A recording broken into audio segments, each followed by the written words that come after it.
Hello and welcome to Contentstack. In this video, we will learn what is an organization in Contentstack and what all things you can do within an organization. An organization is your company's or your team's account, where multiple users can collaborate on different projects. It lets you manage multiple stacks and users from one single administrative panel. Once you set up your account, you will have access to your organization by default.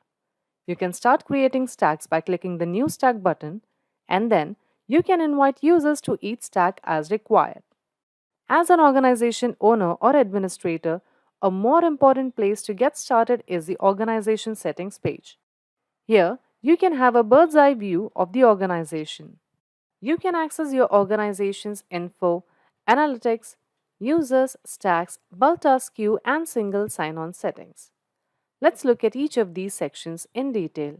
The Info tab of your organization has basic details such as its name and unique ID. These are important details you will need while communicating with Contentstack's customer support team. The Analytics tab gives you an overview of the usage of your organization and lists down the usage of various resources of each stack. It also shows your API usage as well as the top URLs in use.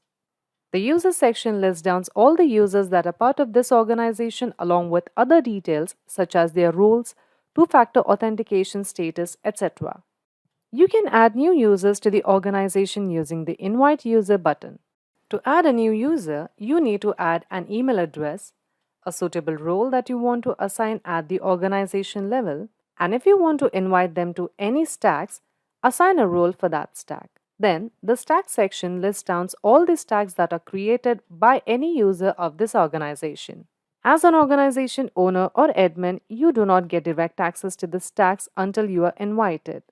But you can see the complete list here. Next is the bulk task queue section.